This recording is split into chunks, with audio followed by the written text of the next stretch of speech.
Friends, colleagues and listeners, what a great show we got today. I know it's a great show because I know the man that I'm going to be interviewing, and it's none other than Andrew Stotter, known as Stotts, previously the VP of Learning with Etihad.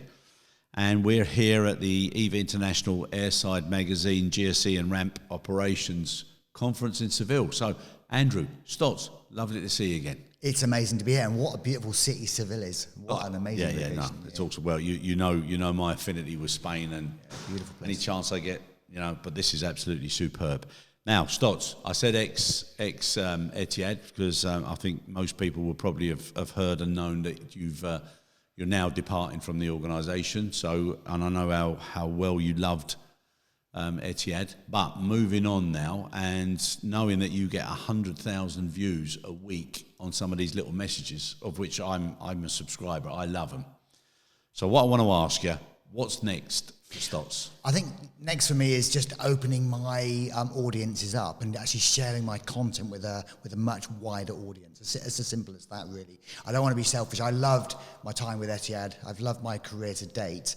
A lot of people have told me in the last few weeks, months, that my kind of gobbets, the information I should be sharing, I shouldn't be selfish. I should be sharing it with a much wider audience. Right, and I love it. So let's just expand gobbets.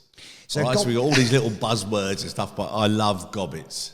So gobbets for me are just this kind of extension of micro learning. So I think most people today haven't got a lot of time to spend watching hour-long videos. So we tried to keep everything somewhere between 30 seconds and 60 seconds. Most people can do it. A nice, simple message, nice little training tip. And I'm kind of mindful of watching my wife recently doing her hair, and she was kind of referencing YouTube. So she had these kind of heated curlers, and she didn't know how to do it. My wife is in her late 50s, and every generation can benefit from a kind of like a micro instant kind of gobbet of learning. Really. So it doesn't matter how young or old you are, started by the younger generation, but I think it's helping people, giving people some of the tools that can make them more successful in their lives, particularly around, in my case, connecting with others, building relationships, that kind of stuff. Yeah. What I found, right, everybody says now if you want to get to a certain audience, a certain generation, you've got to follow TikTok and you've got to do these little sound bites and little shorter versions. Then my concern, my question, and I've asked a few people as well, is how do they remember them, or how do they put them all together like as pieces of quite an intricate jigsaw, and can they remember things afterwards? I don't think they can, Chris. I don't think that's the purpose of the gobbet. I think I heard a fantastic Arnold Schwarzenegger quote the other day. Fantastic quote, and Schwarzenegger said, everyone can basically build biceps, but he said no one's ever built biceps by watching me do it. So I think you have to practice yourself. You have to, it's an application of knowledge. So I think the gobbet is really, here's some knowledge, and then we would encourage you then to go and use it, because when you're practicing anything, and particularly, it's all about that experience and the opportunity, and it's about the emotion connected with that. So when you're practicing something, you watch it. My wife was curling her hair, so she watches someone teaching her how to do it, and then she's instantly applying the knowledge. That's where the memory comes. It doesn't come from just watching the Stotts gobbet. That's it. Yeah. And I love that Arnold Schwarzenegger. That's super. Yeah. Right. So now, what's next? So you're gonna build on that core audience that you've had for a long time. Yeah. And then what do you see yourself doing? Where do you see yourself being in the next six to 12 months? I suppose for me, it's just looking for expanding and sort of sharing some of my experiences. I've been in this game for I'm proud or ashamed, but 40 years now. So I've gathered almost 40 years of experience. And I just think there's a huge opportunity for me to share some of that experience with other people through consultancy, through public speaking, through kind of building that kind of weird human brand as well. Just really exploring other opportunities. Financially, I'm good. So I don't rush into anything. And I'm just looking for opportunities really, just to kind of share a little bit of my experience, help people be the best they can possibly be. Yeah, no, it's beautiful. And like all the messages I get since we first met when we did those podcasts, I mean, they come through. And sometimes I have a quick look at them, and then I'm so tied up with something. But other times, it makes me stop. It makes me stop and think. And that's what I really like about it. Yeah, like I said, it's that we have about 11,000, 12,000 people who get the kind of daily WhatsApps from us. And if you want to join that, look at my LinkedIn profile. I mean, you can just come and sign up for that. There's no obligation for anybody to stay in that. You can just jump out whenever you want to do it. But the vast majority of those individuals kind of stay. I love it. Yeah, it's nice. It's just really good content. As I said, but it's kind of literally it's that whole idea about the gobbet. It's a simple, very, very, very short, succinct message just to help people, and it's kind of free. It's available, and obviously, if people want more information from us, they can come and reach out and ask us. We're there. So perhaps in some ways, the next steps is once people like it, like I do.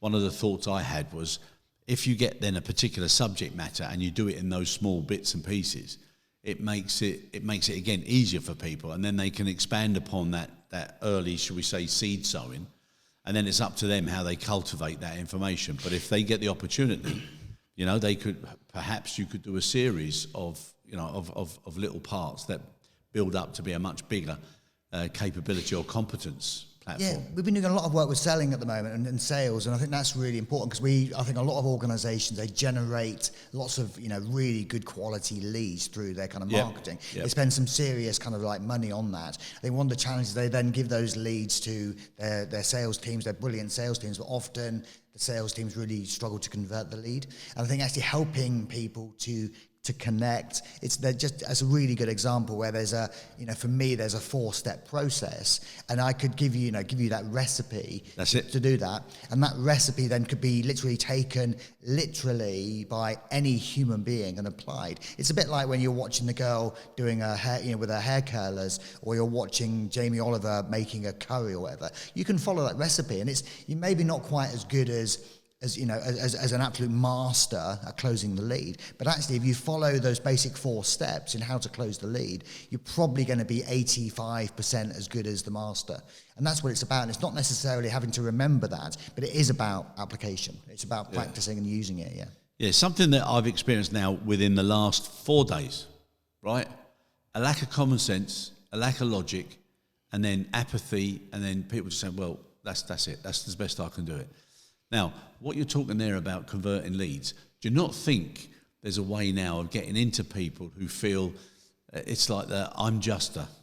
That's my favourite word. I'm juster. It's that's the one. That word is. I've heard that word so many thousands of times in my career because people just don't feel that what they do adds value to the organisation. They don't understand really how they're contributing to organisations. And often I ask a team member what they do, and they say, I'm just a barista, I'm just a cabin crew, I'm just a ramp operator, I'm just a flight dispatcher.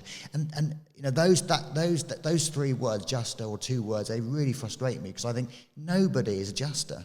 So no one's a juster. No organisation, doesn't matter if you're Etihad or if you're British Airways or you're Barclays or you're Samsung, no one who works in that organisation is a juster. They're absolutely critical to the success of the organisation. Often leaders, managers, organisations fail to really communicate how important those people are. And I would further say, I've spent years and years and years onboarding and inducting hundreds of thousands of employees to hundreds of organisations around the world. And I've never met, in that all those times, those thousands of times, I've never met an employee, a team member, a human being on her first day of work who is coming into the organisation thinking, I want to muck it up for the organisation. Yeah. They come in, they're really passionate.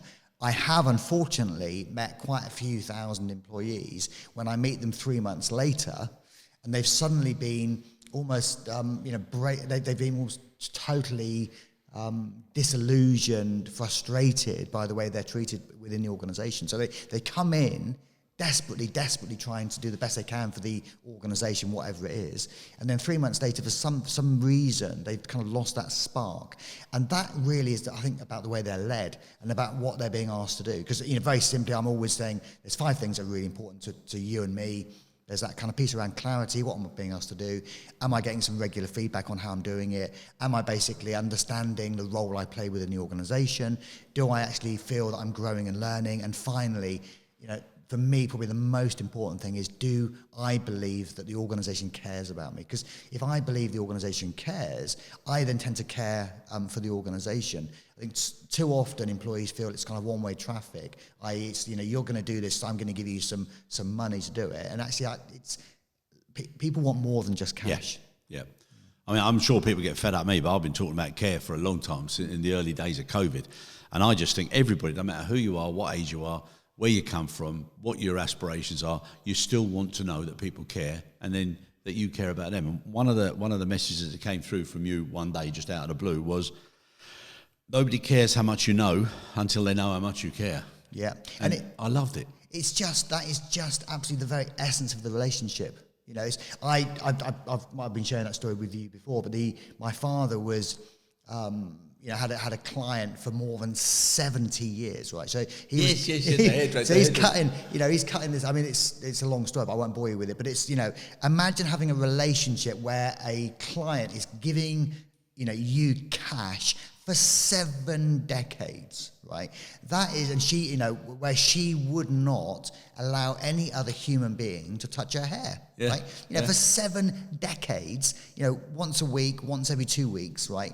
That's a lot of cash coming in. That's just one relationship. Yep. So if you imagine a business having those kind of relationships with its guest, the loyalty that kind of drives, the revenue it drives. I mean, you're almost putting your marketing teams out of business. You're almost putting your sales teams out of business because it's secure. Frontline experience. A frontline experience, and it's those people kind of going back to those brands. If your frontline team are really caring and connecting, the customer is keeping it unique. Too often we have very autonomous kind of robotic service, and people don't want that. They really don't want. They get frustrated. They want a little bit of, I know it's a strange word, but they want a bit of weirdness. They want to actually feel human. They want to feel connected when they're talking to the person in front of them. The amount of times where I was sat in a restaurant in Dubai a couple of weeks ago, and the waiter, the guy who was serving us, was amazing.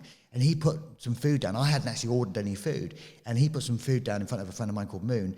And I actually commented to the waiter. I said, wow, that looks amazing. I'm really disappointed that I haven't kind of ordered that. And he goes, and he looked at me and he went, and do you know what? You haven't even tasted it yet. Yeah. That's what I'm talking about. Because he could have just gone, oh, right, and then walked off. Yeah. Right? But he actually then re-engaged with me. He understood the emotion that I had, the experience that I was having just looking at Moon's kind of sandwich. It's a pathetic sandwich. But I'm looking at the sandwich going, wow, it looks really amazing. A genuine response to the sandwich. You might think that's a bit sad, but genuine response to the sandwich. But his ability to connect, to add it further and take it further, because actually he's thinking, do you know what? I'll have one as well. Yeah, that's a sale, right? More sales. So I think there's that. How do you help those? And he was brilliant. I mean, I made him my kind of hero of the day. He was a brilliant guy. And when I actually we kind of looked him up, did a bit of research. He'd only been in country for about 2 days, so he was brand new. So I think that's the question. Do we actually start hiring on their ability to give, on a team member's ability to give a kind of a memorable experience? Because it's all about the experience. It is, and what you said there again, which I also love, hero of the day. We checked into this hotel, which is a great hotel, absolutely superb here in Seville, right? So anyhow, bit of a problem. There were so many people checking in. Something needed to be done in my room, and they obviously the front desk put a little bit of pressure on one of the ladies who was having to do the job. Anyhow, I said I'll put my bags in. I'll go. Went up there. What a lovely lady. Full of smiles, no problem, spoke a little English, but she put herself across so well, did it in literally no problem, really rushed to get it done, fantastic, asked if everything was right. She was my hero of the day. And when you want to give somebody a tip and everything, I went out of my way to give her a really good tip, right? And she said, no, and she didn't even want to take it.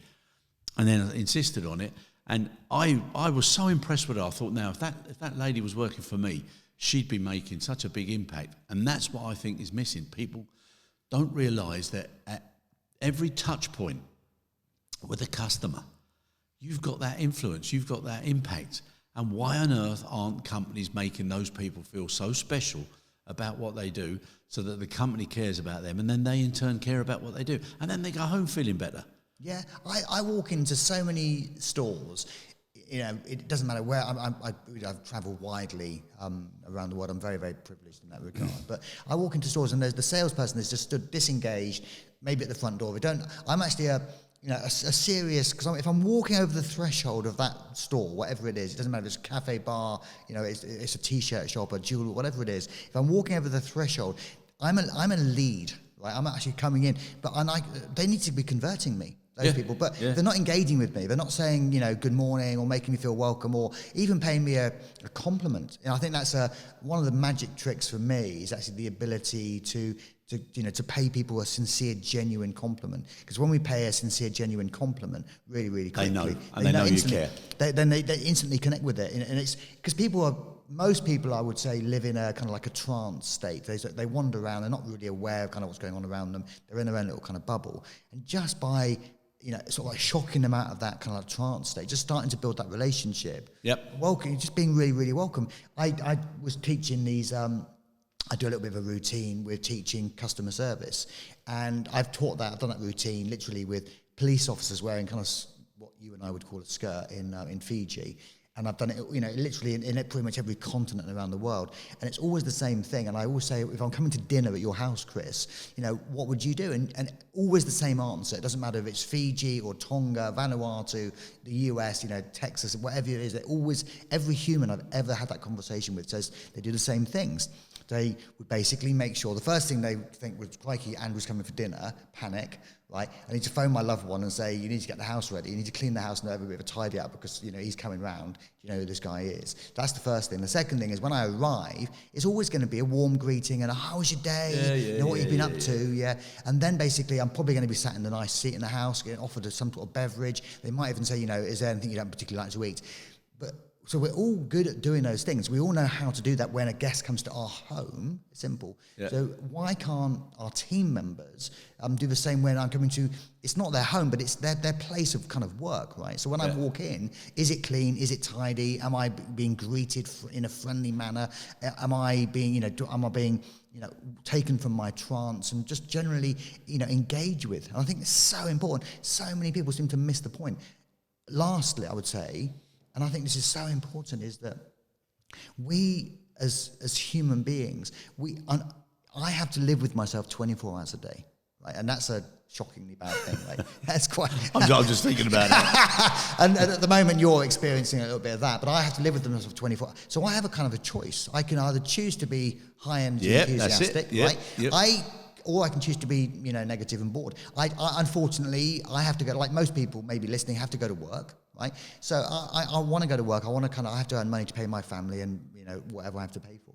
So the reality is I have a choice. I might as well try to fill those 5 or 6 or 8 hours having fun, enjoying myself, as opposed to basically, just going in thinking, oh, this is going to be a disaster. I'm going to really hate this today. Yep. I'm going to stand in the corner. Because I know for a fact that on those days when people do go in and they stand in the corner, the day just drags. Oh, and it makes them feel worse. And then they go home and it goes on.